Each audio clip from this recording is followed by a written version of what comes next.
Oi, pessoal, tudo bem? Eu estou aqui para começar aquele plus especial que eu prometi para vocês, né? De trabalhar alguns resumos, alguns autores aí que a gente não teria tempo hábil de estudar, porque são muitos autores. Então, eu vou tentar fazer essa experiência de fazer algumas questões hoje, 1 hora, né? Para também não cansar muito vocês e ver se dá certo. E depois, amanhã, também vou gravar resumo, alguns autores mais simulado. Eu acho que o pessoal, tem muita gente que gosta de simulado, e eu quase não fiz muito simulado com vocês, né? Eu acho sempre que é pouco, tá bom? Então, vamos começar já. Algumas questões têm explicação, outras não, mas eu vou explicando na medida do possível, tá? Bom, para variar, a minha barrinha está pegando bem em cima. Como eu falei para vocês, as questões da banca VUNESP, elas são enormes. Mesmo sendo enormes, são maravilhosas, porque elas explicam muito as coisas, né? Elas não deixam o candidato sem né, saber o que realmente está ali, o que quer dizer o conteúdo, sempre vem um conteúdo junto, então dá para aprender muito. Como eu disse para vocês, fazer resumo de questões é a melhor coisa que tem. Eu penso que trabalhar simulados é muito melhor do que resumo, porque o resumo pronto, ele te traz poucas informações. O melhor é o resumo que você faz das questões, tá bom? Então, vamos lá. A capacidade de produzir um texto coerente em relação aos conteúdos em um mínimo de coesão linguística não é um dom exclusivo de uma minoria seleta, mas uma capacidade ao alcance de todo indivíduo escolarizado. Se lhe damos as condições de ensino e aprendizagem adequadas, acontece, né, isso que ele quer dizer, o Augusto Pasquet e o Joaquim Dous, eles caem também em concurso. Só que quem cita eles é a Adélia Lerner, tá? Então ele fala assim, que isso não é uma exclusividade das pessoas da elite, muito pelo contrário, né? Se eles têm essa condição, se lhes dado essa condição no processo de ensino-aprendizagem, não vai acontecer.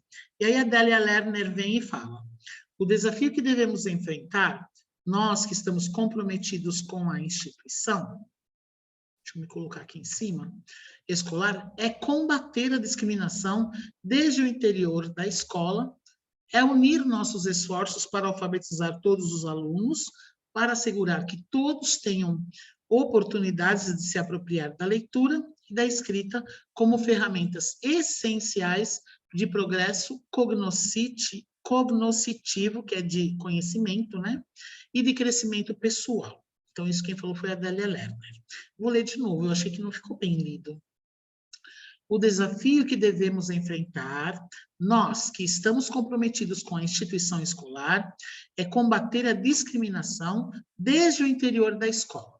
É unir nossos esforços para alfabetizar todos os alunos, para assegurar que todos tenham oportunidades de se apropriar da leitura e da escrita, como ferramentas essenciais do progresso cognoscitivo e de crescimento pessoal. Sim, agora para mim ficou assim muito mais claro.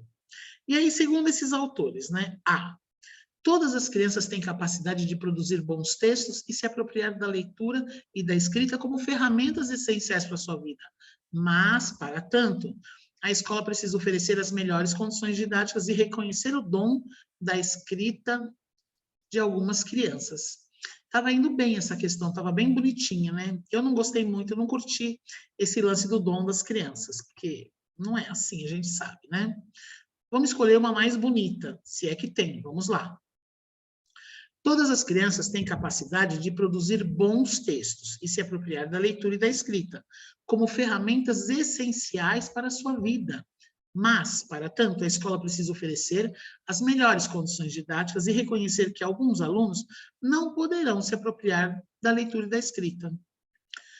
Essa coloca ali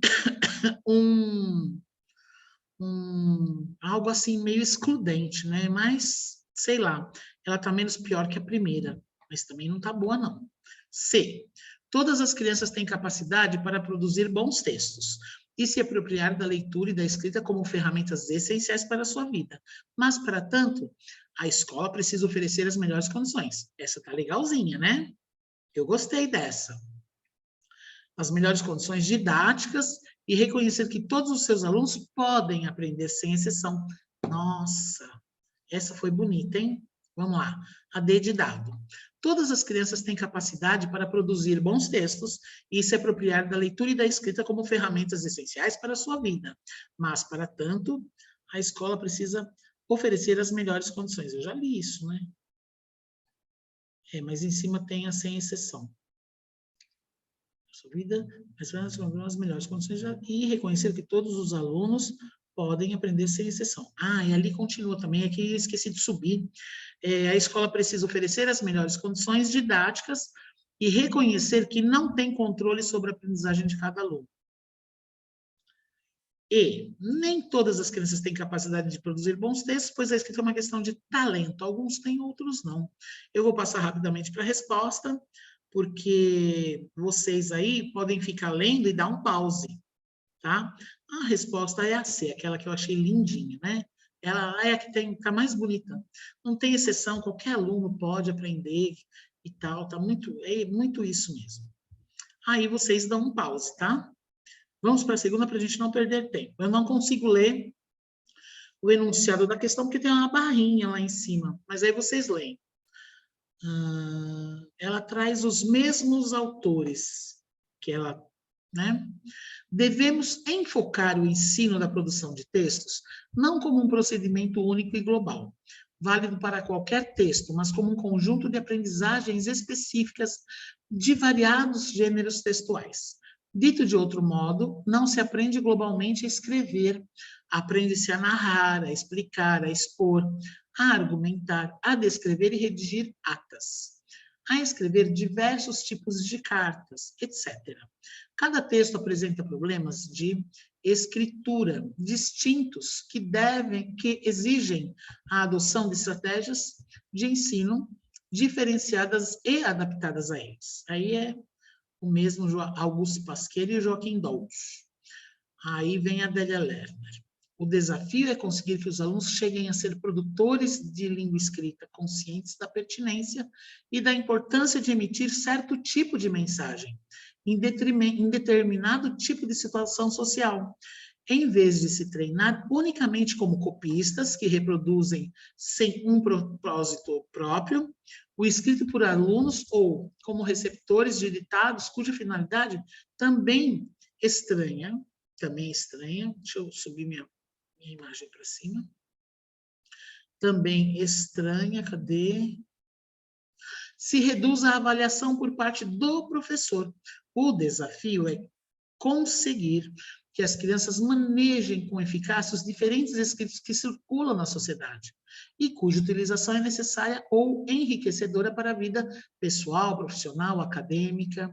Em vez de se tornarem especialistas nesse gênero exclusivamente escolar, que se denomina composição ou redação. Que bacana, né? Nossa, é um texto tão explicativo, tão certinho, tão bonitinho, que dá tranquilamente para depois responder as coisas, porque, né? Aí vamos lá, assinale a proposta de prática de produção de texto que melhor dialoga com essas afirmações. Proposta de uma redação com tema livre, ok? Proposta de escrita de um texto sobre férias, nossa, tem até um meme sobre isso. C, proposta de escrita de um texto a partir de uma sequência de imagens, que bacana isso, eu faço muito. Proposta de escrita de um texto informativo sobre o estudo das relações entre o tempo e o clima para apresentar na Feira de Ciências. E proposta de escrita de um texto sobre o trânsito da cidade. O que mais dialoga com a de cima? Dê um pause e pensa. E a resposta é a D de dado. Proposta de escrita de um texto informativo sobre o estudo das relações entre o tempo e o clima para apresentar na Feira de Ciências, que tem a ver com o enunciado da questão, tá? Quando ele fala ali em escrever textos diversos, né?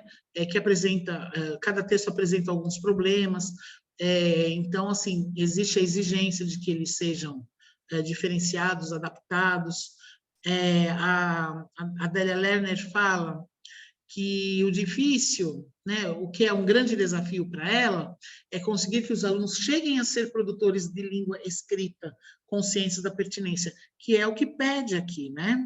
Por exemplo, proposta de uma escrita de um texto informativo sobre estudo das relações entre o tempo e o clima para apresentar na Feira de Ciências.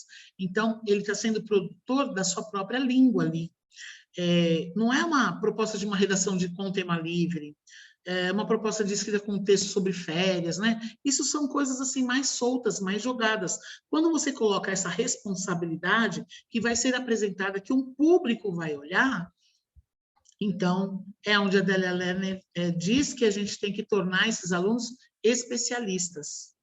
Então é isso. A resposta é a D de dado e é realmente a mais bonita.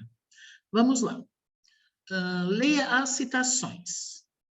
A condição básica e fundamental para um bom ensino de leitura na escola é a de restituir, eu estou com óculos e não estou conseguindo ler direito, é a de restituir-lhe seu sentido de prática social e cultural, de tal maneira que os alunos entendam sua aprendizagem como um meio para ampliar suas possibilidades de comunicação, de prazer e de aprendizagem, e se envolvam no interesse por compreender a mensagem escrita. Aí a Adélia Lerner fala, o primeiro aspecto que deve ser analisado é o abismo que separa a prática escolar da prática social da leitura e da escrita. Não sei se vocês conseguem ter essa visão dessa frase forte. O primeiro aspecto que deve ser analisado é o abismo. Existe um abismo entre o ler e escrever e a sociedade. A língua escrita criada para representar e comunicar significados aparece em geral na escola, fragmentada em pedacinhos não significativos. Isso é uma crítica, né? A versão escolar da leitura e da escrita parece atentar contra o senso comum. Por que e para que ensinar algo tão diferente do que as crianças terão que usar depois, fora da escola?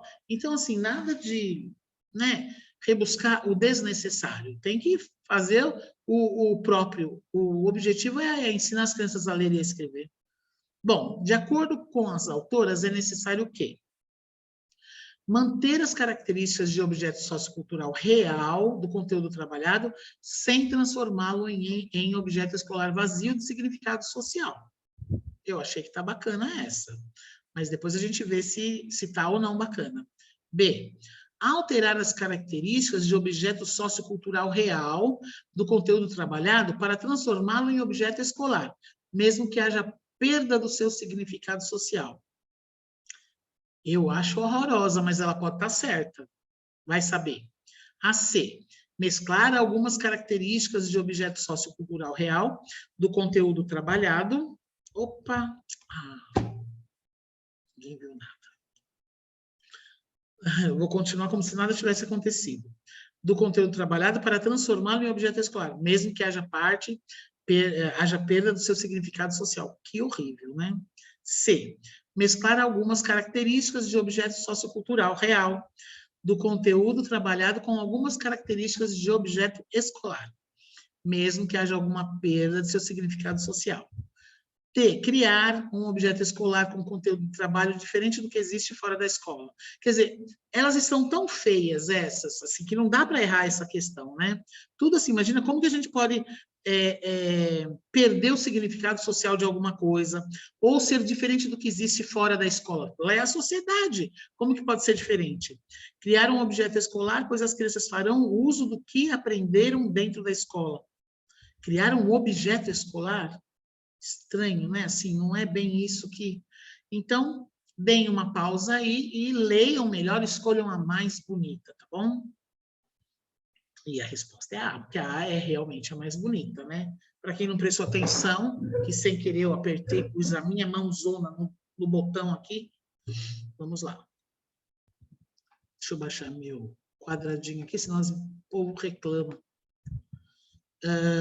Lerner faz uma discussão sobre o real, o possível e o necessário para ler e escrever na escola. Essa autora entende que hoje a escola enfrenta o desafio de incorporar todos os alunos à cultura do escrito, de conseguir que todos os seus ex-alunos cheguem a ser membros plenos da comunidade de leitores e escritores. Afirma que isso supõe apropriar-se de uma tradição de leitura escrita, supõe assumir uma herança cultural, e argumenta que concretizar o propósito de formar todos os alunos como praticantes da cultura escrita é necessário que a escola o quê? O que ela precisa fazer? Seja objeto de uma política educacional que ouse dar um choque de tecnologia nas salas de aula e um choque construtivista nos manuais para alfabetizadores. Ah, não está ruim, não. Integre-se aos programas culturais de lazer, de educação ambiental e de saúde, colocando a leitura e a escrita como instrumentos de informação para a cidadania. Boa. Respeite a tradição do ensino por meio de cartilhas, cujo sucesso foi comprovado na história dos sistemas públicos de ensino por muitas gerações de professores. Ela pode até respeitar, mas não tem nada a ver com o enunciado da questão, tá? Reconceitualize o objeto de ensino, preserve o sentido das práticas sociais de leitura e de escrita e funcione como uma microcomunidade de leitores e escritores. E integre a família, mas principalmente as mães. Ué, gente, e os pais? A proposta de ensino, alfabetizando-as, se for o caso, pois a ajuda delas pode garantir até 30% do êxito em ler e escrever. Dá uma pausa aí, leiam de novo. Não está difícil essa não, hein? Reconceitualize o objeto de ensino, preserve o sentido das práticas sociais de leitura e de escrita e funcione como uma microcomunidade de leitores e escritores. Ela fala muito isso, por quê? Porque isso é uma corrente, né? É muito mais fácil você lidar com uma microcomunidade do que com uma comunidade inteira. E essa microcomunidade, ela vai ser o quê? Sementes. Sementes espalhadas aí pelas comunidades todas. Então, tá linda essa, né? Não tá difícil. Não foi difícil, não, né? Vamos lá.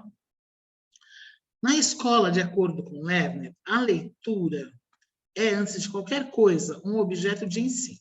Segundo a autora, para que a leitura se transforme também num objeto de aprendizagem, faz-se necessário que tenha sentido do ponto de vista do aluno, ou seja, que esteja atrelada à realização de um propósito que o aluno conheça e valorize.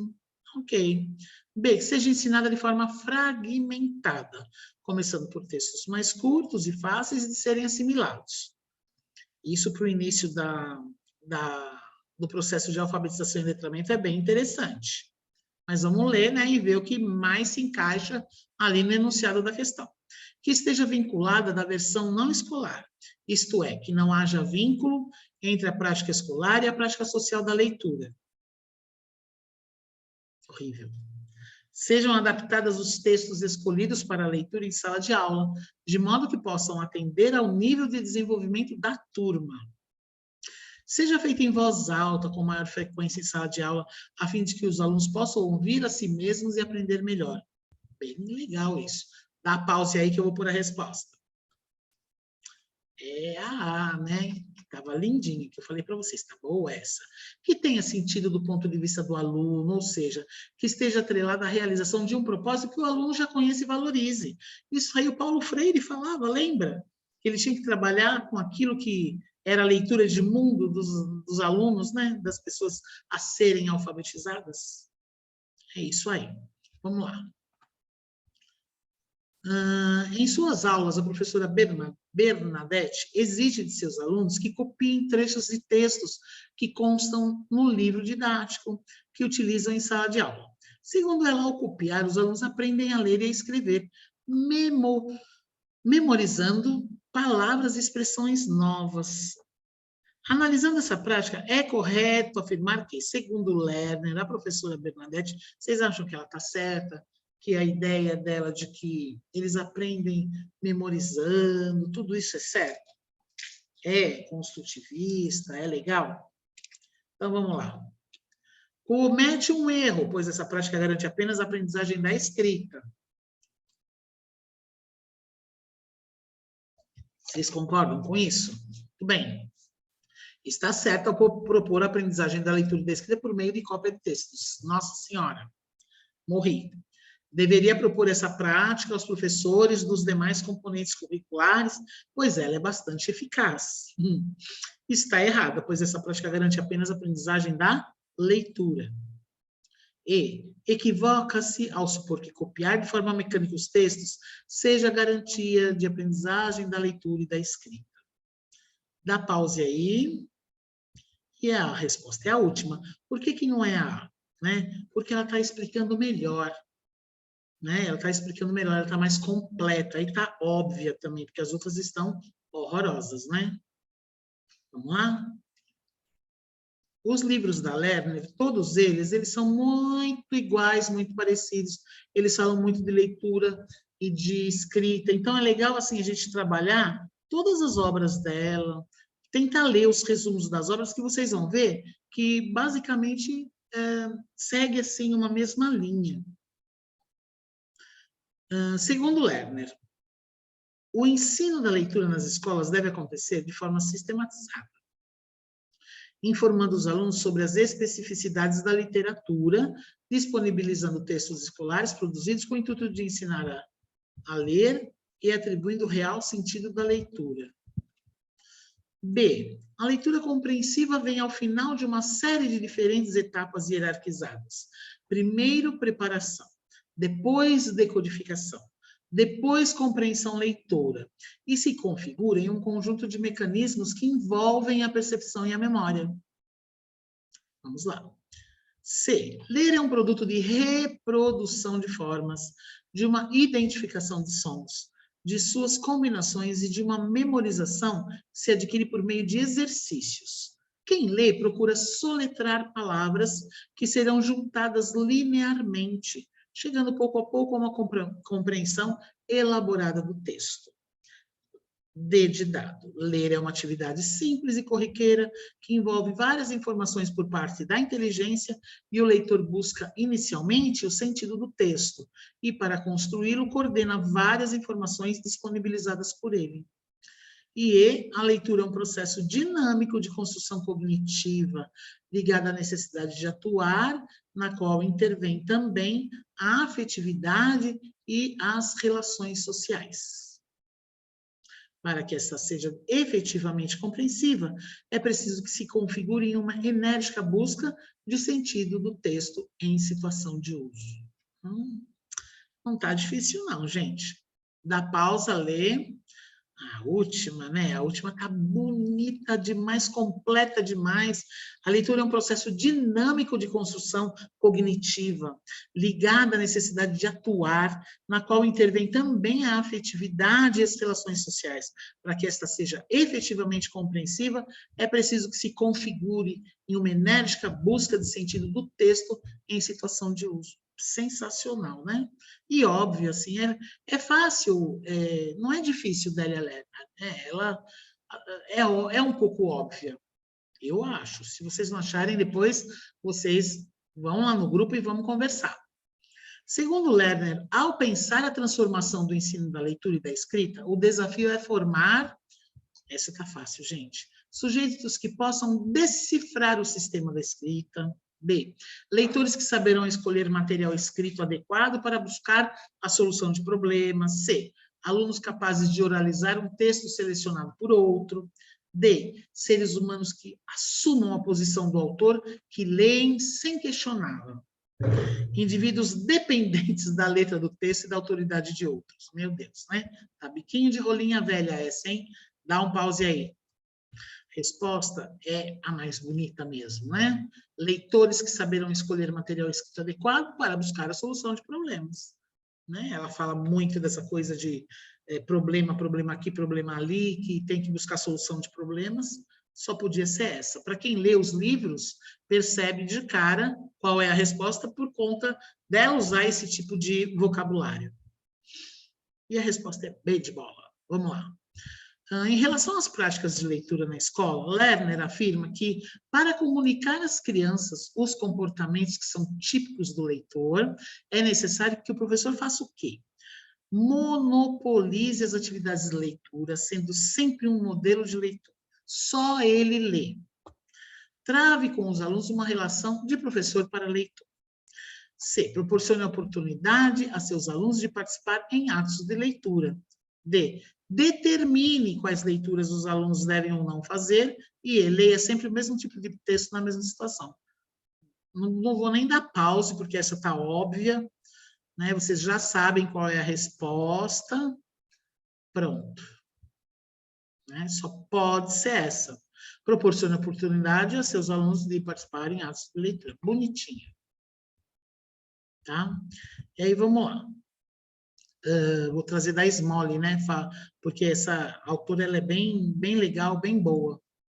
E assim, aprendendo sobre a matemática com ela, não precisa nem ler mais nenhum outro livro das referências que trate de matemática, porque ela é a melhor e é a que mais coloca direitinho os pingos nos is. Todos falam a mesma coisa, todos que escrevem sobre matemática falam a mesma coisa. É preciso que vocês entendam isso.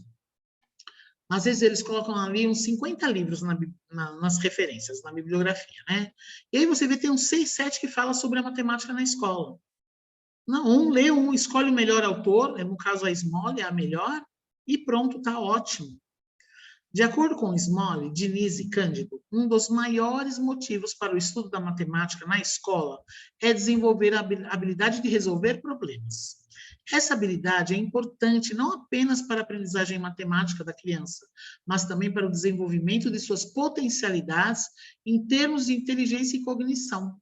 As autoras afirmam e defendem que na educação infantil, para resolver problemas, as crianças precisam antes ter algum conhecimento sobre operações e sinais matemáticos.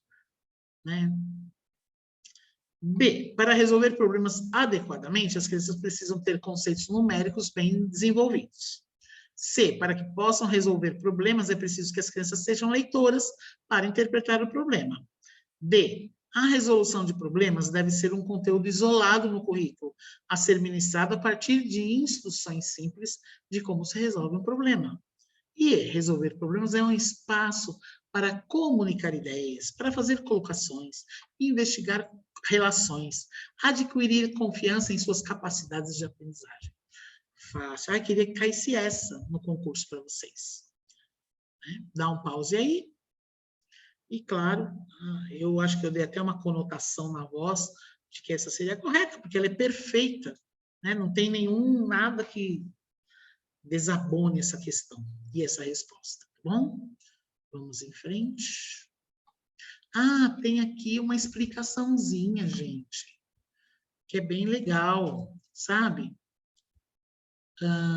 Primeiro vamos pensar no conceito.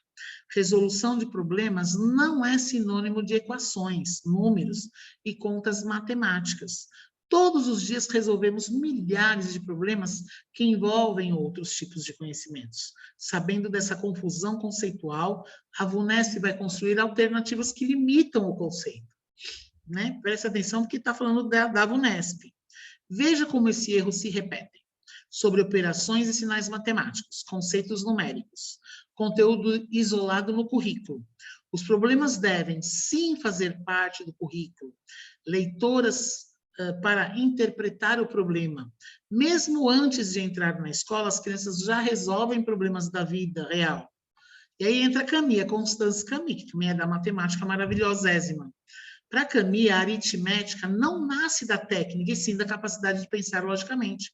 Deveríamos considerar que os problemas são perguntas que as crianças tentam responder pensando por si mesmas, não exigindo nada além da capacidade natural que tem de se encantar por desafios.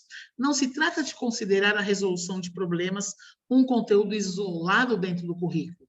O trabalho com resolução de problemas é uma maneira pela qual os alunos são envolvidos a fazer matemática, porque geralmente tais problemas estão relacionados ao cotidiano. É incrível isso, né?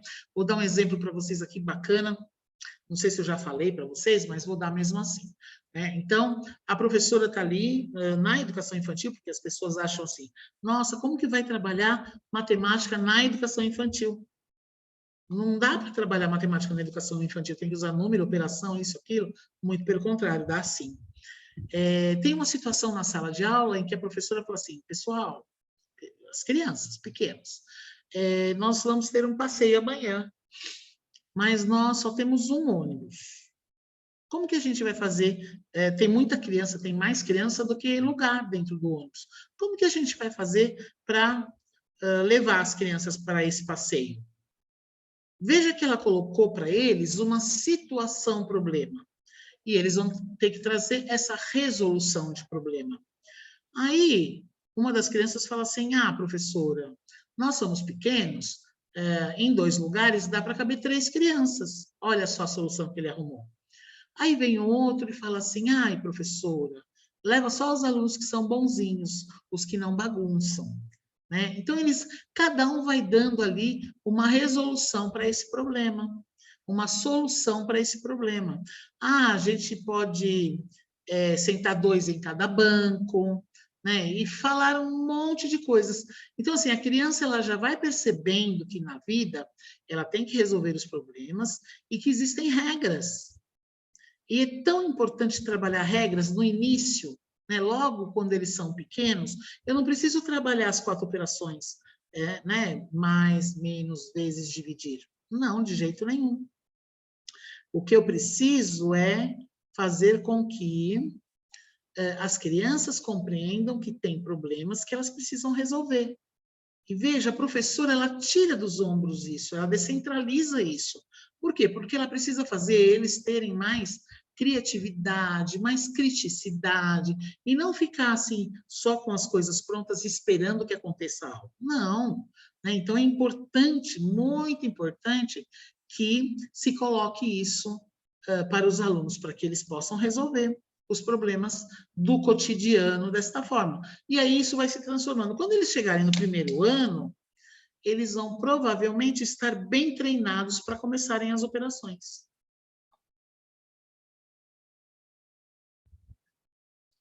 E a autora, ela é muito clara quando ela fala assim, não adiantar nada para as crianças, não querer ensinar coisas que não é própria delas, que não está na maturidade delas. Ela pede respeito a isso. Tudo que tiver que trabalhar, como que vai trabalhar com as crianças na matemática? Com jogos, né? Brinquedos, com quebra-cabeça, com uma porção de coisas assim que eles possam mentalmente ir elaborando, né? Ir resolvendo o problema ali. É assim que tem que trabalhar. Não vai querer com 3 anos, 4 anos, ensinar as 4 operações. Para quê? Isso para a neurociência, isso é um crime fazer isso com as crianças. Então, ela, Emília Ferreiro, a própria Ana Teberoski, o Vygotsky Valon, o Piaget, pediam, pelo amor de Deus, para não avançar. Nenhuma criança aprende sozinha. E o meu aluno tem 3 anos, já conta até 50. Alguém ensinou, ele ouviu. O meu filho de 4 anos já faz isso, isso, isso. Ele aprendeu porque alguém ensinou. Tudo a criança aprende quando se ensina. Tem jeito, mas tem que aprender. Não é gênio, não. A criança que sabe, não é gênio. E é ridículo ter que ficar avançando. Né? Então, a Smolly, ela fala muito isso nos livros dela, que falam de matemática, e também os autores que a seguem, porque a Smolly, ela segue Camus, Piaget, Vygotsky, Valon. O livro dela está imbuído de todos esses personagens, né? E é isso aí. Aí eu venho com o Contreras aqui, que eu acho que ele fala sobre a autonomia do profissional, né, do professor, e isso é um assunto que não precisa ele estar na bibliografia. Simplesmente é um assunto que é tratado em todas as instâncias da área, né, acadêmica. E ele fala assim, ao analisar a autonomia dos professores, ele afirma que a autonomia profissional não só define a necessidade de mediar interesses, mas também de uma distância crítica em relação aos interesses da comunidade. Então, para esse autor, esqueci de...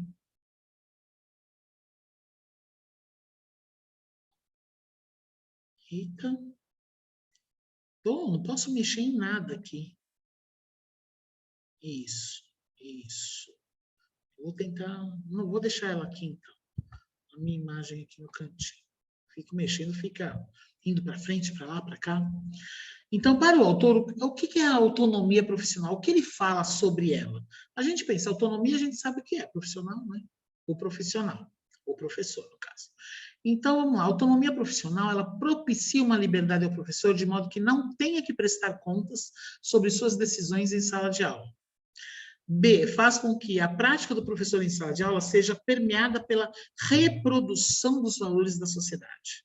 C, faz com que o ensino ultrapasse as limitações ao estabelecer um compromisso com valores educativos. D, revela o que os professores são como profissionais e o que o ensino é como prática real e concreta. E E, passa a ser o elemento condutor de toda a dependência do professor e da comunidade escolar às ideologias do Estado. Não está difícil essa, dá um pauzinho aí e vamos.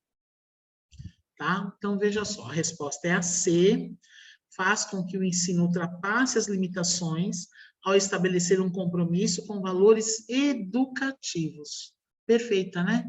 Essa é a mais bonita, mais delicada. Tem uma explicaçãozinha aqui, vamos lá. Os erros, reprodução, lógico, né? Falou em reproduzir, está super errado. Reproduzir é copiar sem refletir. Dependência do professor, autonomia é similar à independência e não ao contrário. Os professores são como profissionais, não somos como, nós somos profissionais, né? E não tem que prestar conta. Temos que prestar conta, sim, todos nós sabemos disso, né? Então tá fácil essa, né? Tá bem tranquilo e tem aí uma explicaçãozinha. Essas questões eu comprei de um cara que só faz cursinho e ele faz apostilas, isso e aquilo. E eu gostei muito por causa das questões que vêm com a explicação para vocês entenderem melhor. Façam o resumo, coloquem a explicação junta, tá? Não deixem de fazer o resumo, tá bom? Conforme a BNCC, essa aí vai cair, né? Não tem jeito. O processo de alfabetização, isto é, de construção do conhecimento das relações fonografêmicas em uma língua específica que pode se dar em 2 anos, é complementado por outro processo, bem mais longo, que pode ser chamado de... Então, vamos lá, deixa eu falar um pouquinho para vocês sobre essa questão. Aqui, a Base Nacional Comum Curricular, ela diz que esse processo tem que se dar, né, em 2 anos. O que é isso? O processo de alfabetização e letramento. Na lei de 2010, diz que é até o 3º ano, e aqui diz até o 2º. Só que, assim, a base ela é nova, a lei não foi ainda, né, reformada. Então, prestem bem atenção nisso, porque a base é lei. Ela não substituiu, desculpa. Ela veio agregar mais brilho ao currículo nacional, tá? E ela veio trabalhar os PCNs e RCNs de uma forma mais evolutiva, vamos dizer assim. Então, a gente não jogou os PCNs nem os RCNs fora. Não. Eles permanecem aí, só que eles não são lei. A base, ela te dá isso.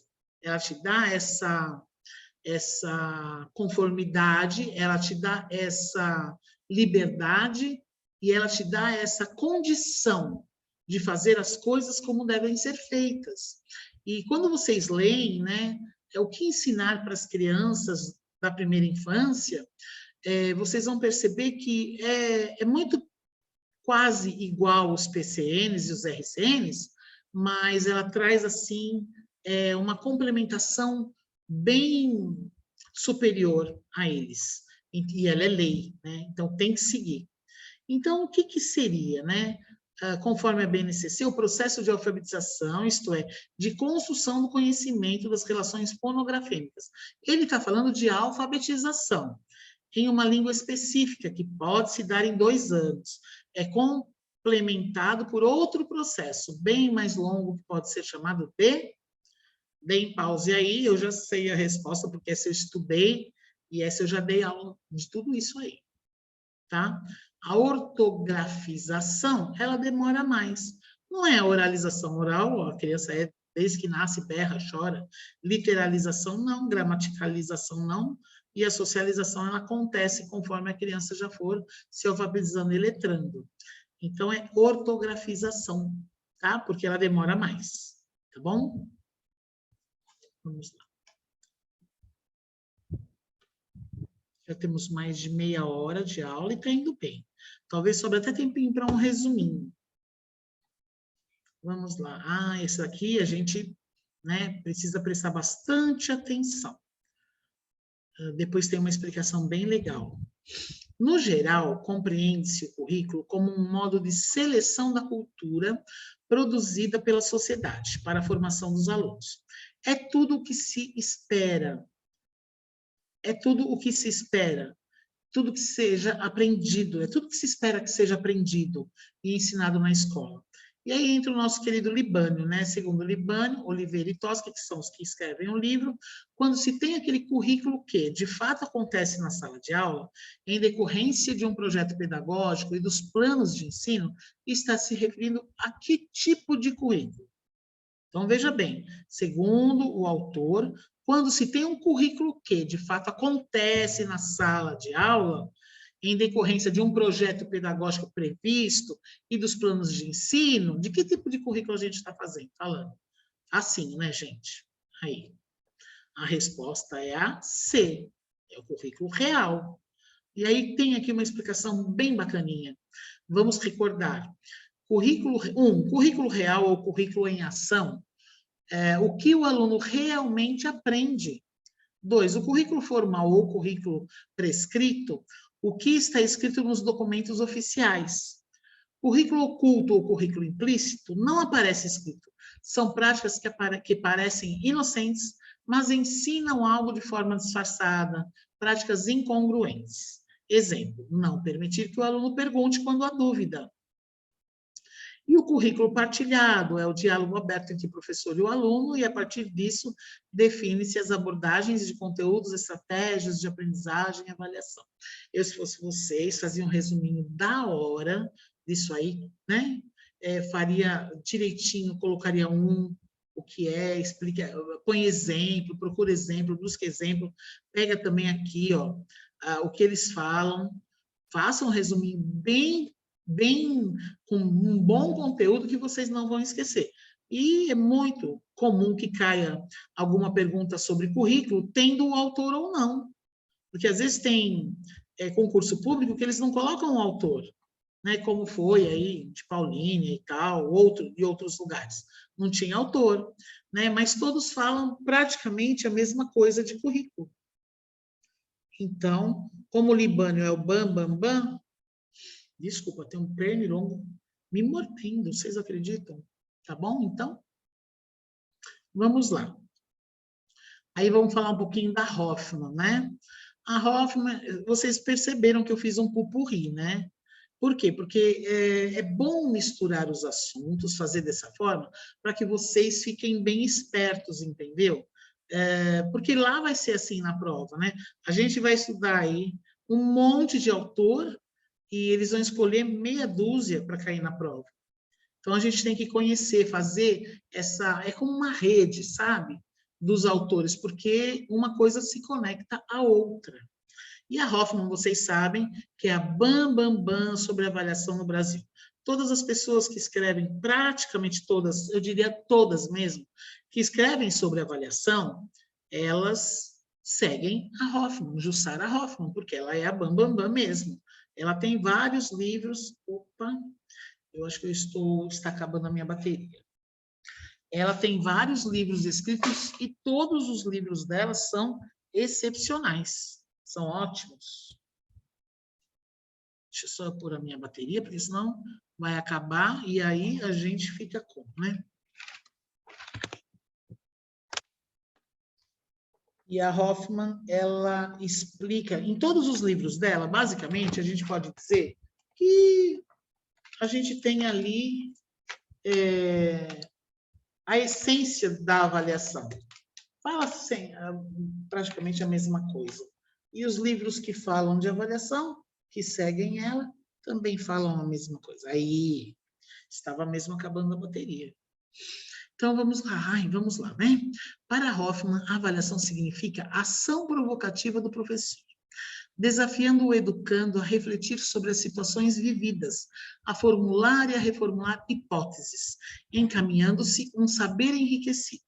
Nesse sentido, afirma a autora, os professores precisam contemplar dois princípios na avaliação, enquanto mediação para favorecer o sucesso dos alunos. São eles. O que eu queria que vocês entendessem, né, eu já devo ter falado isso, é que a avaliação é processo de ensino e aprendizagem. Ela é ação provocativa, não é prova, tá? Prova é instrumento.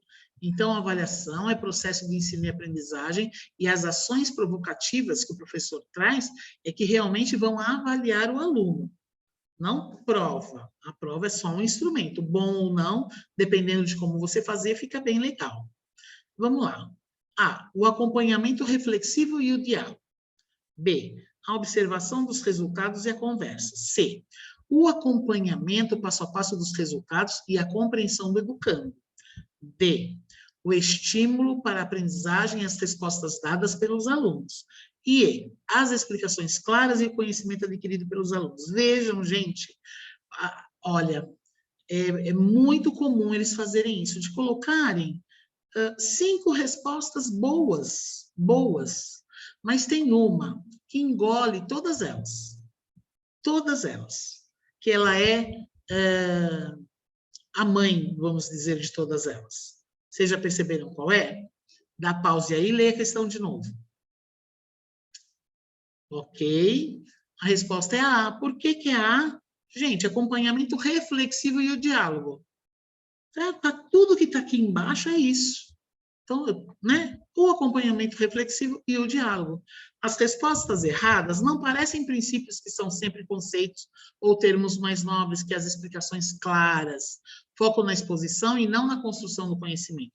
Resultados, tecnicismo, respostas dadas, foco no resultado de novo. Na verdade, elas não estão tão feias e nem tão erradas, mas elas fazem parte, sim, de uma resposta reflexiva e dialógica, né? Lógico que a reflexão e o diálogo engolem todas elas, tá? Não foi difícil não, né?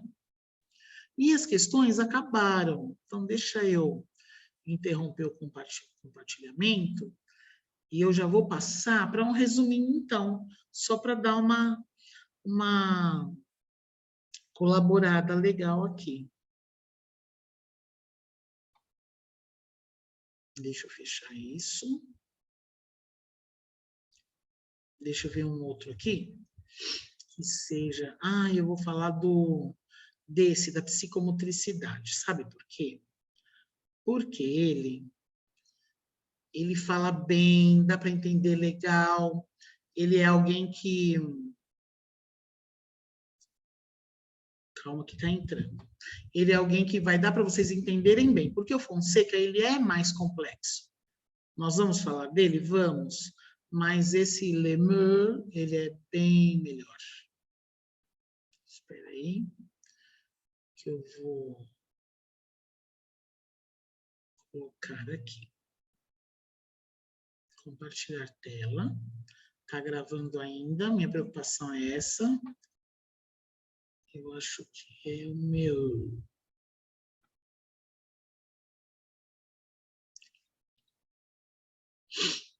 Vamos lá.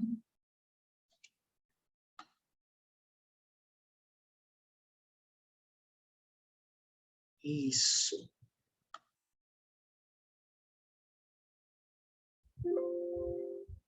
Então, vamos lá. Vamos falar dele, que fala da psicomotricidade. Tem 4 livros na bibliografia que fala sobre a psicomotricidade. Gente, uma gravação com pernilongo me mordendo é demais, né? E ele realmente trouxe, né? Quando eu fiz o resumo, eu percebi que o entendimento dele é mais fácil, tá? E os outros eu fiz um resumo mesmo. Então, eu vou passar esse aqui para vocês hoje. Eu acho que dá, né, um pouco mais de meia hora, mas está tudo bem. Então, a psicomotricidade, educação e reeducação. Vocês sabem o que é reeducação? Se não souberem, parem agora da pausa e procurem no dicionário. E aí depois eu vou explicando para vocês o que é reeducação. Eu aprendi o que era reeducação na cadeia. Não que eu tenha sido presa. Eu fui professora de presídio. E lá a gente chamava os presidiários, né, de reeducandos. Então, mais ou menos, vocês podem entender o que seria uma reeducação, tá? A psicomotricidade quer destacar a relação existente entre a motricidade, a mente e a afetividade, e facilitar a abordagem global da criança por meio da técnica. Olha que, né, simplicidade na sua escrita, na sua fala. E aí ele coloca a evolução da noção de psicomotricidade. Então, a primeira fase, fixou-se no desenvolvimento motor da criança. Depois ele estudou o atraso no desenvolvimento motor e o atraso intelectual da criança. E aí seguiram-se estudos sobre o desenvolvimento da habilidade manual e aptidões motoras em função da idade. Então, veja que ele está assim, né, começando a contar como que foi essa evolução da noção de que a psicomotricidade era importante para a escola, para os professores conhecerem, para os professores desenvolverem. Às vezes os professores estão brincando com as crianças e mal sabem eles que eles estão ali desenvolvendo a psicomotricidade das crianças, nas crianças. Atualmente, ultrapassa os problemas motores, pesquisa também a relação com a lateralidade, né? Direito e esquerdo, a estruturação espacial e a orientação temporal por um lado e por outro. As dificuldades escolares de crianças de inteligência normal. Faz também que se tome consciência das relações existentes entre o gesto e a afetividade, como no seguinte caso. Uma criança segura de si caminha de forma muito diferente de uma criança tímida. Nossa, aí você pensa, né? Vocês com certeza conhecem uma criança tímida e uma criança que é segura de si. Como que caminha? Né? Os meus objetos de estudo em casa, eu tenho um tímido e um muito seguro de si. E aí eu comecei a reparar nessa questão e até no correr, até no falar, na gesticulação, tudo é diferente. Isso a escola precisa observar e desenvolver. Existem várias estratégias para que isso aconteça. Tá? Aí a estrutura, né? A formação do eu, da personalidade da criança, isto é, o desenvolvimento do esquema corporal, através do qual a criança toma consciência do corpo e das possibilidades de expressar-se por meio desse corpo. Como que a gente faz, né? Usa o espelho, usa aquele papel pardo que a professora ajuda a criança, ela circula o corpo todo da criança, a criança tem noção do seu tamanho, noção dos seus braços, das suas pernas. A criança percebe que seus membros não reagem da mesma forma. Por exemplo, pode pular em um pé só, pé com pé, é a dominância lateral, daí o estudo da lateralidade. Na minha época, que faz muito tempo, tinha aquela... Ai, eu não sei se eu vou lembrar direito. A gente pegava a bolinha e jogava na parede. E falava assim, ordem, seguir, agora a esquerda, agora a direita, com uma mão, com a outra, sem o pé, sem o outro. Nossa, era uma brincadeira maravilhosa, clássica, não vou nem falar antiga, ela é clássica, e ela é perfeita para esse desenvolvimento. E aí falava, servir, sem lugar. Eu sei lá, não lembro dessa brincadeira assim, da verbalização toda. Mas era incrível como o pular corda, o brincar com essa bolinha, a amarelinha, tudo era muito perfeito para esse desenvolvimento psicomotor. A maneira como a criança se localiza no espaço que a circunda e como se situa as coisas umas em relação às outras, trata-se da estrutura espacial. A orientação temporal diz respeito à maneira como a criança se situa no tempo. Ontem, hoje, amanhã. É muito comum a criança falar assim, eu fui lá amanhã. Mas o ontem vai demorar para chegar. Mas sabe, essa confusão mental que quando o velhinho perde a memória, ele começa também a não entender. Então, a criança, no começo da vida dela, ela tem essa dificuldade de se situar no tempo. Hoje é hoje, ok, mas e ontem, e amanhã? Né? É muito engraçado isso. Como a criança se expressa também através do desenho, completa-se o estudo com o domínio progressivo do desenho e do grafismo. E aqui uma observação. Não se pode trabalhar a estruturação espacial sem ter atingido uma determinada fase do esquema corporal. E aí tem o quadro das aprendizagens que eu trouxe aqui para vocês. Os fundamentos das aprendizagens psicomotoras. A educação psicomotora é uma técnica.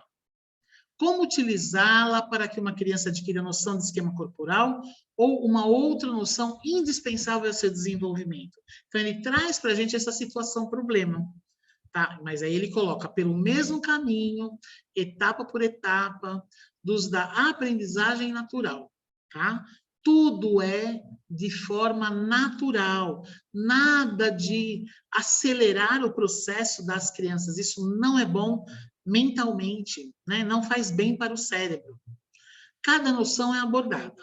Depois, através dos exercícios sensório-motores, em virtude dos quais a manipulação de objetos possibilita a percepção de diversas noções. Evidentemente, o tato é muito importante. Tem a questão, né, de você fazer a criança pegar, né, tipo pinça, pegar assim, pegar assim, pegar assim.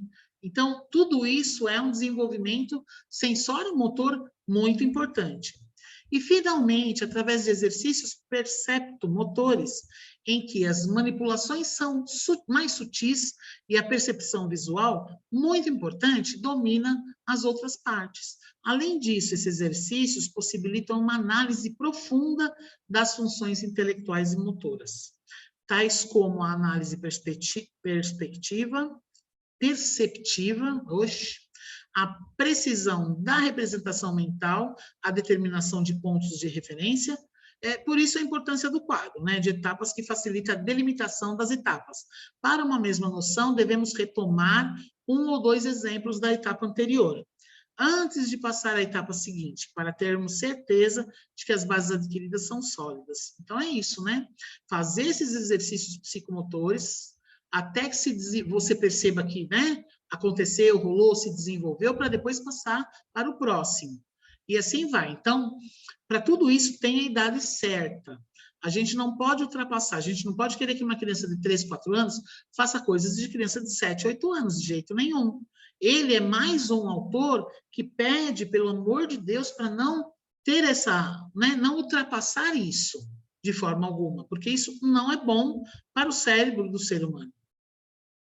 Aí, incidências sobre a escolaridade. Deixa eu tirar aqui, um pouquinho aqui. Para as crianças com dificuldades escolares, o problema não está no nível da classe, mas bem antes, no nível da base, entenderam? Quando ele chega lá na frente, se ele não foi desenvolvido corretamente na sua primeira infância, vai dar ruim, é isso que ele quer dizer. No nível da base, nos pré-requisitos, nas condições mínimas necessárias para uma boa aprendizagem, estrutura da educação psicomotora, quer dizer, a criança não joga uma bola, a criança não brinca, não corre, não foi desenvolvido várias coisas, então vai ter problema. Então, olha só, criança cujo esquema corporal é mal constituído, não coordena bem os movimentos. Vemos que é atrasada quando se despe, que as habilidades manuais lhe são difíceis, na escola a grafia é feia, a leitura expressiva não harmoniosa, o gesto vem após a palavra, a criança não segue o ritmo da leitura ou então para no meio da palavra. Né? Olha só, como o professor precisa ser observador. Então, assim, ela é atrasada, por quê? Então, a gente precisa entender por que essas habilidades não foram desenvolvidas, ou se foram desenvolvidas, por que não conseguiu. Uma criança cuja lateralidade não está bem definida, não sabe o que é esquerda, direita, frente, vai para trás, encontra problemas de ordem espacial, não sabe a diferença entre seu lado dominante e o outro, não distingue a diferença entre esquerda e direita e é incapaz de seguir a direção gráfica, leitura começando pela esquerda. Daí você descobre, de certa forma, o disléxico, que ele não consegue ter essa lateralidade perfeita, bem desenvolvida. Igualmente, não consegue reconhecer a ordem em um quadro. Como nessas condições poderia ler um quadro com dupla entrada e colocar corretamente um título ou data em um caderno? Diante dos problemas de percepção espacial, uma criança não é capaz de distinguir um B de um D, um P de um Q, 21 e 12, caso não perceba a diferença entre esquerda e direita. Se não distingue bem o alto e o baixo, confunde o B com o P, o N ou o U, ou on. Os problemas quando a orientação temporal e orientação espacial, como, por exemplo, antes e depois, acarretam principalmente confusão na ordenação dos elementos de uma sílaba. A criança sente dificuldade em reconstruir uma frase cujas palavras estejam misturadas, sendo análise gramatical um quebra-cabeça para elas. Nossa, é muito interessante isso aqui, né? Muito bacana. Leiam mais vezes, façam aí o resuminho de vocês, porque assim, sobre psicomotricidade, é óbvio que vai cair alguma coisa, tá? Então, não se esqueçam dessa questão do esquema corporal, da lateralidade, da percepção espacial, da orientação temporal, da orientação espacial, isso é importante, tá? Uma má organização espacial, deixa eu ver uma coisa aqui. Uma má organização espacial ou temporal acarreta fracasso em matemática. Olha que horror. Deixa eu me tirar daqui. Com efeito, para calcular, a criança deve ter pontos de referência, colocar os números corretamente, possuir noções de fileira, de coluna, deve conseguir combinar as formas para fazer construções geométricas. Olha quanta coisa. Se não desenvolveu corretamente essa organização espacial ou temporal, ele vai ter muitos problemas. O professor que analisa os erros dos seus alunos geralmente descobrirá a causa nas lacunas precipitadas e nas perturbações psicomotoras. Poderá sanar, fazendo regularmente exercícios psicomotores em diversas atividades, tais como a de despir-se, as de ginástica, nas de matemática, de canto, em habilidades manuais. Então, assim, dá para você tentar desenvolver o melhor possível, né? Não é perdido, mas precisa desenvolver isso, de qualquer forma. Elementos básicos da psicomotricidade. Esquema corporal. Noções. O esquema corporal é um elemento básico, indispensável para a formação da personalidade da criança. Olha só que incrível isso, né? Então, por isso que é legal quando a gente faz aquele desenho da criança, quando a criança está no espelho, e aí você começa a falar sobre os olhos, a orelhinha, a boquinha, nariz, e tudo de um modo geral. O esquema corporal todo. Porque realmente isso é importante para a personalidade da criança. É a representação relativamente global, científica e diferenciada que a criança tem do seu próprio corpo. A própria criança percebe-se e percebe os seres e as coisas que a cercam, em função de sua pessoa. A criança deve apresentar domínio corporal, conhecimento corporal, passagem para a ação. Olha quanta coisa. Parece que são coisas tão simples, mas sabe aquela brincadeira que a gente faz na sala de aula? Vocês já devem ter feito, sei lá, brincando com os amiguinhos em casa. Você está com a bola aqui, aí você passa pelo lado direito, a criança de trás pega e a criança de trás passa pelo lado esquerdo. São coisas simples. Ou então, a bola passada assim, né? Também. E são brincadeiras tão... e que ajudam demais para que o psicomotormente essa criança seja bem desenvolvida. A criança... a própria criança percebe-se e percebe os seres e as coisas que a cercam, em função de uma pessoa. A criança deve apresentar domínio corporal, conhecimento corporal, passagem para a ação. Desta forma, a psicomotricidade é abordada através da constituição do esquema corporal, através da estruturação espacial ou temporal. Então, assim, a criança que tem esse domínio corporal, tudo vai bem. Tudo, né? Essa questão da psicomotricidade ser abordada através dessa constituição do esquema corporal, ela vai ter muito mais sucesso no seu caminho escolar. Parece brincadeira, tem pessoas que acham que é bobagem isso, mas é verdade. Bom, vamos lá. Aí, as etapas do desenvolvimento. Nós temos aí a lateralidade. Noção de dominância lateral. Como que é isso, né? Durante o crescimento, naturalmente se define uma dominância lateral na criança. Será mais forte, mais ágil, do lado direito ou do lado esquerdo, né? Às vezes é destra, às vezes canhota. A lateralidade corresponde a dados neurológicos, mas também é influenciado por certos hábitos sociais. Dependendo, é claro, do tipo de vida que essa criança tem. Se é uma vida livre, onde ela sobe em árvore, onde ela corre, joga bola, brinca, isso e aquilo, é diferente de uma criança que não faz nada disso. Como descobrir a dominância lateral. A nível dos membros inferiores, do ponto de vista da força, pede-se a criança que percorra um trajeto com o pé, depois com o outro. E aí você vai perceber. E aí, do ponto de vista da precisão, pede-se que lance uma bola. O pé posicionado à frente é o lado mais forte. Olha só. Então, às vezes a professora faz isso sem perceber, ela está trabalhando a parte psicomotora da criança. Tem um filme que seria interessante vocês verem, se quiserem ver antes da prova do concurso, tá tudo certo. Se chama Assim como uma estrela no céu, na terra todas as crianças são especiais. Ou Tamen Zaren Par, que é um filme indiano. Ou Toda Criança é Especial. Tem no YouTube. E tudo isso que eu estou falando aqui, né, é um diagnóstico que você faz, tenta, né, chegar ao diagnóstico para uma criança disléxica. E outras coisas mais, mas principalmente para uma criança disléxica. Que tudo isso a gente pede para a criança fazer, para saber se ela tem dislexia ou não. A nível dos membros superiores, do ponto de vista da força, levantar uma cadeira, bater um prego e pregar um percevejo. E do ponto de vista da precisão, colar selo em um envelope, pentear-se, recortar papel com uma tesoura. Tudo assim, né? Desenvolvendo a parte motora. Hein? Aí você vai perceber como que é essa criança. A nível dos olhos. Exemplo, pedir para olhar no buraco da fechadura, como se fosse um caleidoscópio. E aí você vai observar uma lateralidade homogênea, uma lateralidade cruzada, uma ambidestreza. Olha como vocês têm que saber de tanta coisa. A lateralidade é importante na evolução da criança, pois influi na ideia de que a criança tem de si mesma, na formação de seu esquema corporal, na percepção da simetria de seu corpo. Essa parte aqui é muito possível de cair. Tá? Depois eu vou trazer para vocês umas questões, vocês vão ver que é muito possível de cair essa parte aqui, tá? Anotem aí. Contribui para determinar a estruturação espacial, percebendo seu eixo do seu corpo. A criança percebe também o seu meio ambiente em relação a esse eixo.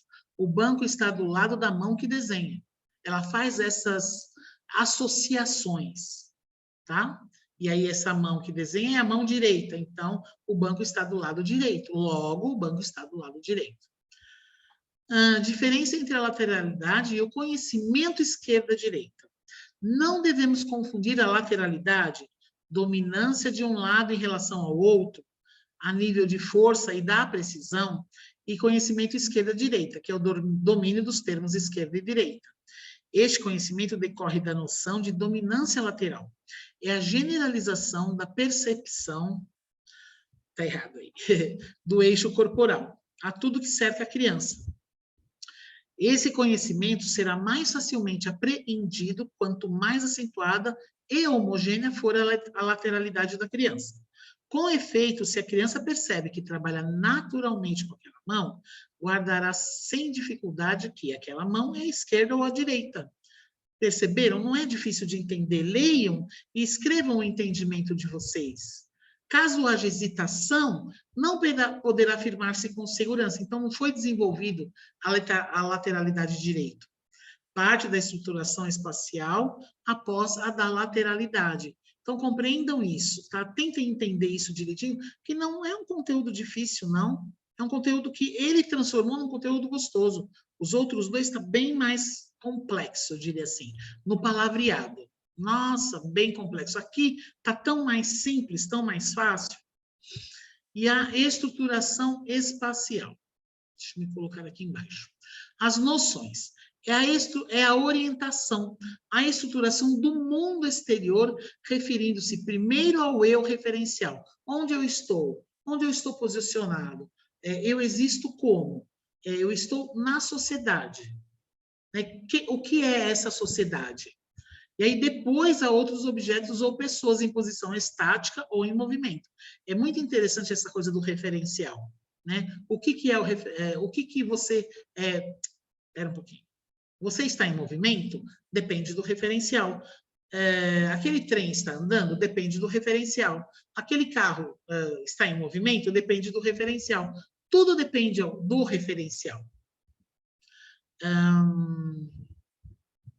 A estruturação espacial é a tomada de consciência da situação do seu próprio corpo em um meio ambiente, isto é, do lugar e da orientação que pode ter uma relação às pessoas e às coisas.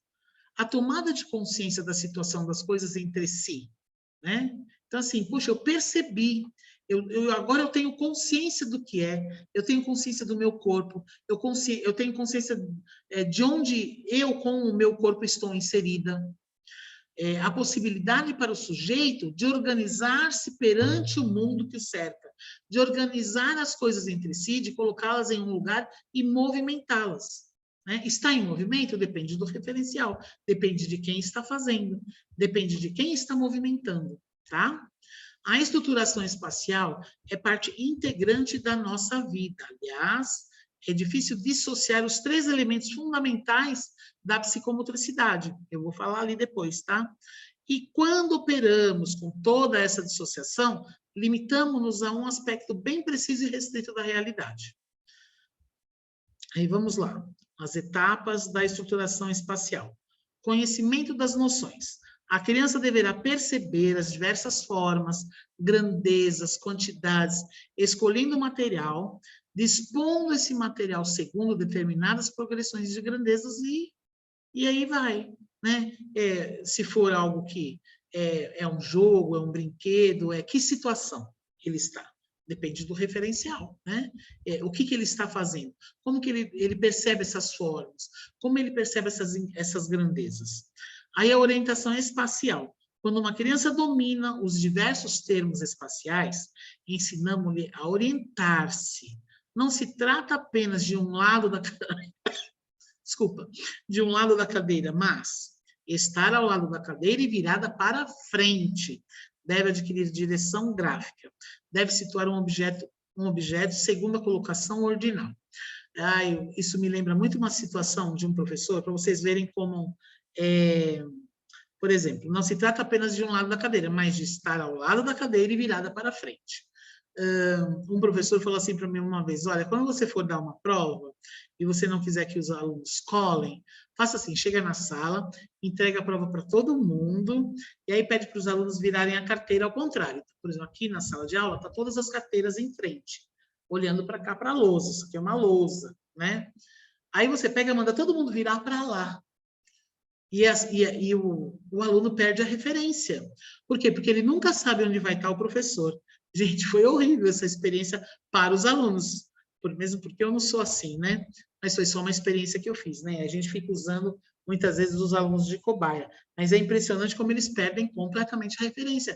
Não é um costume. O corpo não está acostumado a isso, a mente não está acostumada a isso, então é bem legal. Assim, de se aprender, né? Não de se fazer. Vamos lá, eu não consigo ler.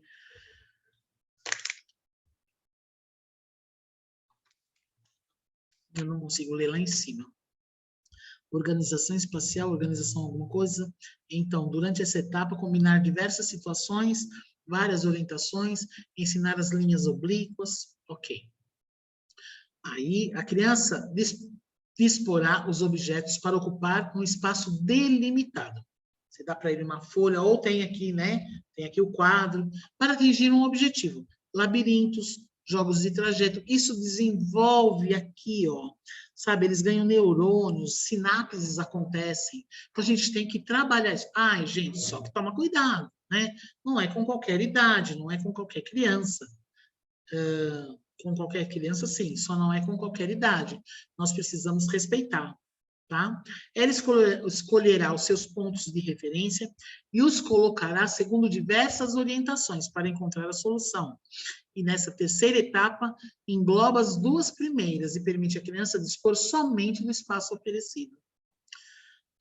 Entenderam, né? Essa parte tá tranquilinho. Se não entenderam, depois vocês me perguntam, tá?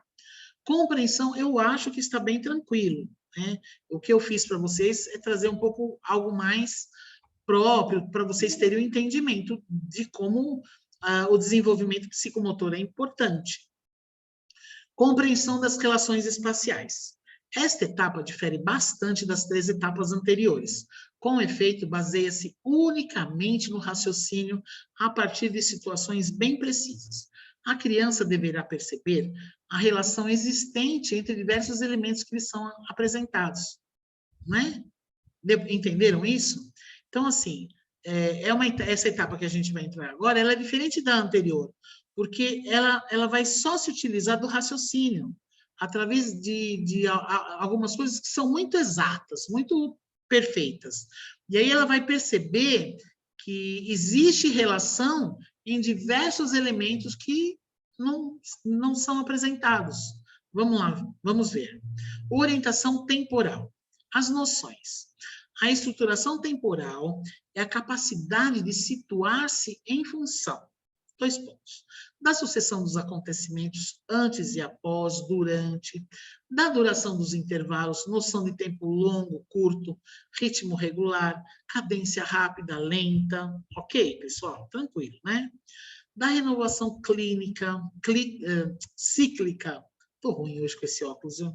De certos períodos, os dias e semanas, os meses, as estações, etc. Do caráter irreversível do tempo. Já passou, não se pode mais revivê-lo.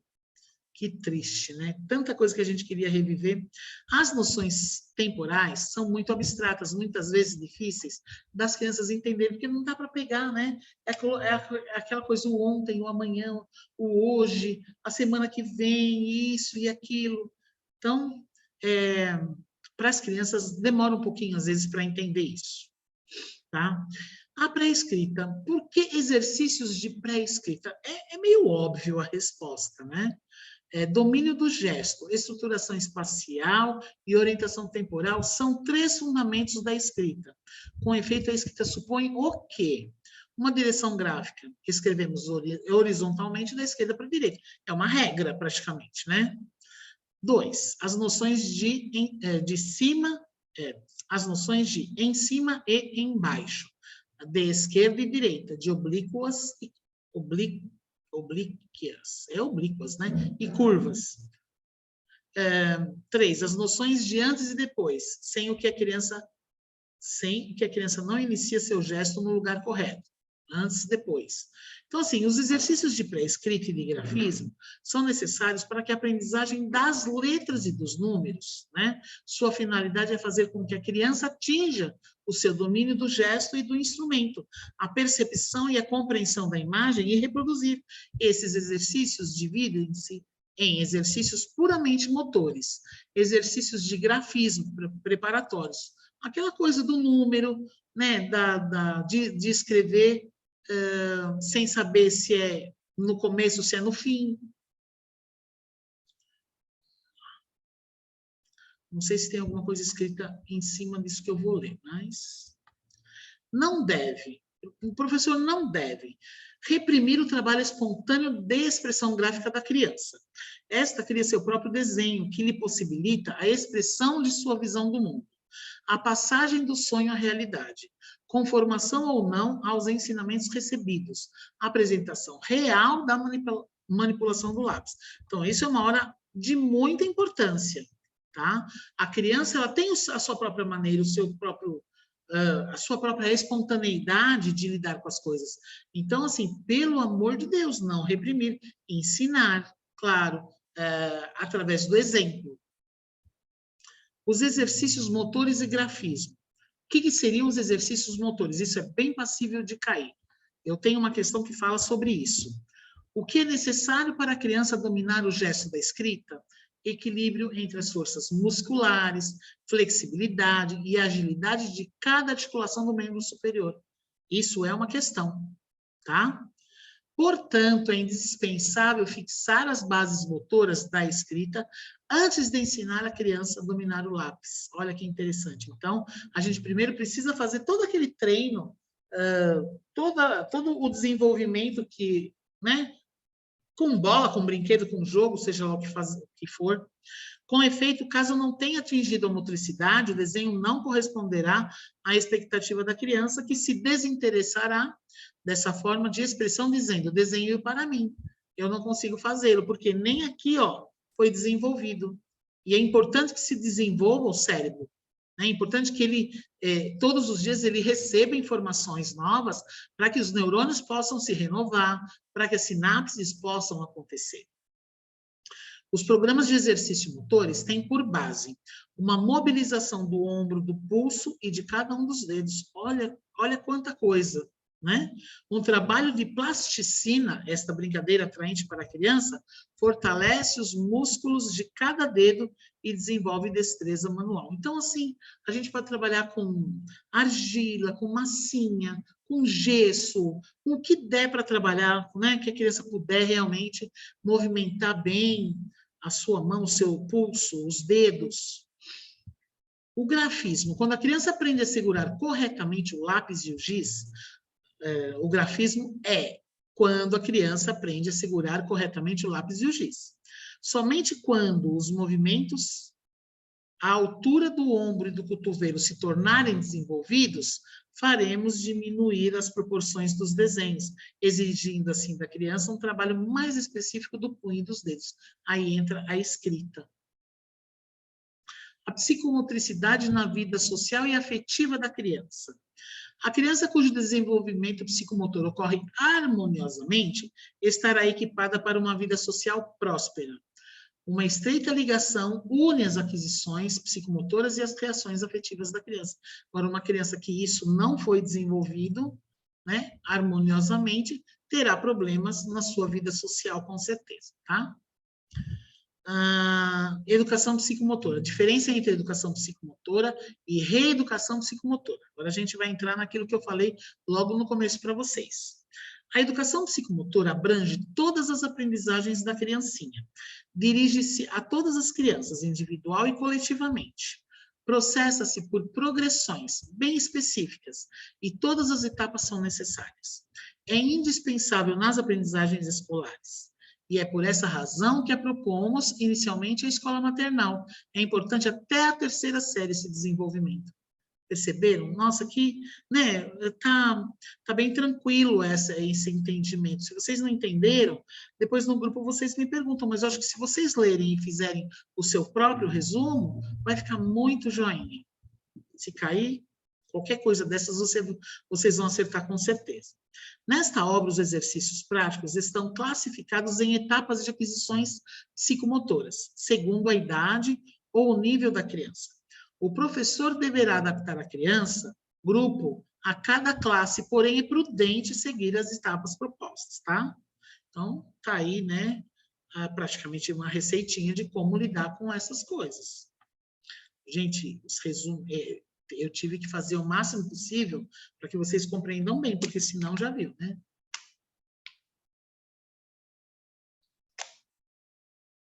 A reeducação psicomotora é dirigida às crianças que sofrem perturbações instrumentais, dificuldades ou atrasos psicomotores. Trata-se de diagnosticar as causas do problema e de fazer um balanço das aquisições e das carências, do que faltou para ele na psicomotricidade, antes de fixar um programa de reeducação. Quer dizer, ele já está grandinho e ele vai ter que fazer coisas de criancinha para poder, né, desenvolver. Mas isso tem que ser logo, porque senão, se passar o tempo, não tem mais jeito.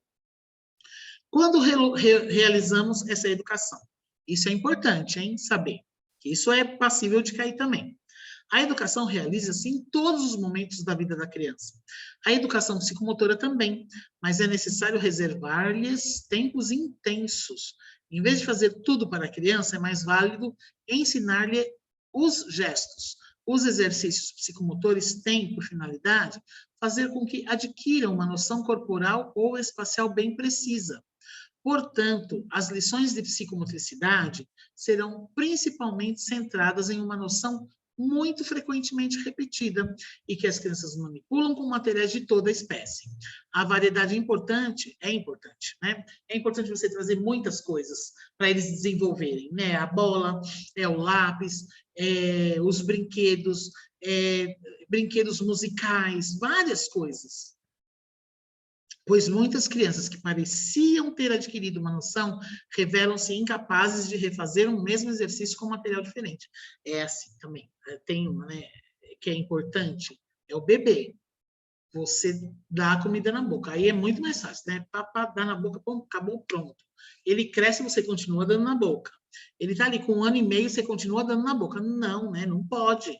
ele vai deixar de desenvolver essa parte.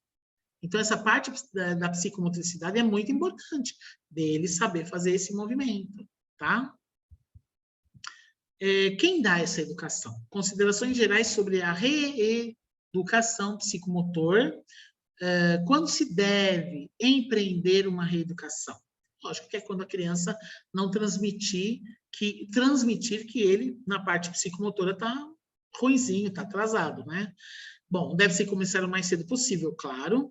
Quanto mais nova for a criança sob nossa responsabilidade, menos longa será a reeducação. É relativamente fácil fazer com que uma criança bem nova adquira as estruturas motoras ou intelectuais corretas. Mas se a criança já assimilou esquemas errados, o reeducador deverá primeiro fazer com que os esqueça, antes de inculcar novos. Nossa, não esquece isso, tá? Faz o resuminho aí. Indicações. Aí aqui seria como se fosse um questionário que ele coloca no livro dele, né? Que o professor teria que preencher. Bom, pode começar com crianças de quantos anos, né? Aí vai depender. Para as crianças com atraso motor, grande déficit motor ou bloqueio afetivo. Será mais educação do que reeducação, se eles forem pequenininhos principalmente. Quanto aos problemas de esquema corporal e de estruturação espacial, trabalharemos com crianças de aproximadamente 5 anos. Certas dificuldades motoras e certos casos de instabilidade psicomotora podem, desde a idade de 4 anos, constituir objeto de uma reeducação. A idade, e aí né, vai depender do que ele for colocar, é mais comum para as reeducações. É na primeira série que o professor constata mais seguramente as deficiências de organização espacial ou temporal da criança. Por quê? Né? Ele é lento no trabalho, falta concentração. No entanto, olha que interessante isso. No entanto, também é frequente reeducar jovens de 16, 17 anos. Causa disso, né? Aí depende do que o professor ou a pessoa que estiver atendendo for diagnosticar. Pode ser, aí está os pais e educadores, por exemplo, causa disso, negligência dos pais e dos educadores, e aí vai, né? Deixaram que as dificuldades se acumulassem e até as reprovações escolares, por não terem compreendido que o problema estava na própria base das aprendizagens. Veja como a primeiríssima infância, né? Como as crianças pequenas precisam ser bem trabalhadas e educadas. No entanto, o relacionamento da criança com o reeducador. Nenhuma técnica, por mais apropriada que seja, resolverá um problema mesmo puramente intelectual na criança. A quantidade do relacionamento entre o reeducador e a criança é um dado essencial. O reeducador colocará a criança frente à obrigação de refletir com ele sobre determinados comportamentos.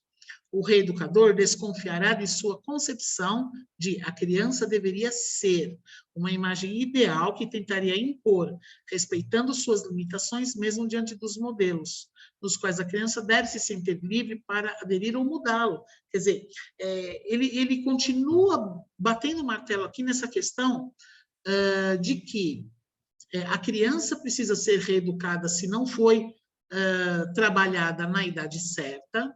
É possível a reeducação? É possível, tanto que ele coloca que tem jovens de 16 e 17 anos que precisam ter esse desenvolvimento, né? E aí a criança, ele coloca ali, tem que respeitar as limitações das crianças, mesmo diante de modelos nos quais a criança deve sentir-se livre para aderir ou não. Então, ela quem tem essa escolha. Organização das sessões de reeducação. Isso aqui é importantíssimo. Quase todas individuais por causa da importância do aspecto relacional. Sim, né? O trabalho em grupo pode inserir-se em uma progressão no estágio dos relacionamentos interpessoais, sobretudo ao aprender a ser ela própria no meio dos outros. Tá tranquilo a linguagem dele, né? Dá para entender direitinho. O local deve ser bastante amplo para exercícios motores, sobretudo para as crianças com menos de 5 anos, locais para os exercícios sentados, tapetes, etc. O local tem que ser, né, local gostoso. Pode até ser um pouco academia, mas tem que ser um local gostoso. Duração de 45 minutos ou meia hora, Esse ritmo evita que a criança esqueça o que passou na sessão anterior, pelo menos 3 vezes por semana. E, em caso, os pais também devem ajudar, óbvio, né? O número de sessões varia de acordo com o problema da criança. Se está pouquinho, logo resolve. Se tiver muito, aí tem que mais tempo. O número de sessões varia conforme a criança, ok? E organização interna de uma sessão. Momento em que a criança é feliz. O esforço é parte integrante da sessão, mas no fim deve chegar a um resultado positivo, senão ela não vai querer mais, né? Com exercícios dosados, sem intervalo, porém com um ritmo não muito rápido, para evitar que a criança se canse. Os exercícios de concentração serão alternados com exercícios menos absorventes, com momentos de conversa e momentos de trabalho, com lugar privilegiado para o humor. Então, veja, é feliz, tem que ser feliz. Porque se você for colocar ali de uma forma triste, né, como diria o Paulo Freire, ele sempre falava, a escola tem que ser feliz. Senão não dá certo, não rola, né? Tem que ter diálogo, tem que ter reflexão. As perturbações psicomotoras e sua reeducação. As perturbações psicomotoras são também chamadas perturbações instrumentais, termo que evidencia que um problema de natureza psicomotora repercutirá na formação do esquema corporal e talvez da estruturação espacial e temporal. E aí tem as perturbações motoras, olha só. Atraso, é tudo perfeitinho, gente, isso aqui é como uma receitinha. Atraso no desenvolvimento motor. Sintoma: uma criança não consegue andar para trás ou subir uma escada. Coisa simples, né? Causas: ou uma debilidade intelectual, que sempre se traduz na criança por um atraso no nível motor, ou um problema de ordem psicológica. Aí vem a reeducação psicomotora. O objetivo: estimular a criança, dar-lhe vontade de viver, de agitar-se, de entrar em contato com pessoas e coisas. Meios, inicialmente, o reeducador fará com que execute exercícios motores e sensório-motores sem outras exigências, a não ser o movimento, a ação. Bem legal isso, né? Deu para entender direitinho, né? Grandes déficits motores, sintoma hemiplegia. O Fonseca fala disso também. Causas remontam ao nascimento. A reeducação psicomotora, incentivar a criança a adquirir uma atividade motora tão próxima quanto possível da normal, do ponto de vista motor, do ponto de vista do esquema corporal, do ponto de vista da lateralidade e do ponto de vista da estruturação espacial. 3. Perturbações do equilíbrio. Sintoma: a criança cai com regularidade, choca-se contra seus companheiros, anda com pés afastados, corre com o tronco para frente. Sintomas objetivos. Teste de Homberg permite descobri-los. Então, aí tem que levar no médico mesmo, um médico especialista sobre isso, tá? Aí vamos lá. 4. Perturbações da coordenação. Tá tranquilo, né, pessoal? Porque, assim, o vocabulário eu acho que está tranquilo. Caso não esteja, estou à disposição. Sintomas subjetivos. A criança não tem um gesto harmônico. Nas refeições é desajeitada a mesa, suas habilidades manuais são inadequadas, recorta mal, seu grafismo é hesitante, leva muito mais tempo para vestir-se. Aí tem os nomes ali, gente. Eu nunca vi cair esses nomes, tá? Mas sintomas objetivos: discronometria, atraso no desencadeamento do movimento e em sua parada. Dismetria, a não localização do movimento. Assincergia, deficiência de coordenação entre os diversos componentes musculares dos movimentos. Adiadococinesia. Nossa senhora, eu acho que não cai isso não. Dificuldade, mas tem que dar para vocês, né? Dificuldade de executar rapidamente movimentos alternados. 5. Perturbações da sensibilidade, sintoma subjetivo. A criança não faz os mesmos gestos que lhe demonstramos, exceto diante de um espelho. Deixa cair das mãos objetos que segura ou frequentemente torce os tornozelos. É relativamente sensível ao contato e ao calor. Olha que interessante, né? E os sintomas objetivos? Dificuldade ou impossibilidade de manter uma posição, uma postura, quando os olhos estão fechados, etc. Causas, frequentemente de ordem motora e neurológica. Às vezes, quando a criança, ao nascer, falta oxigênio no cérebro.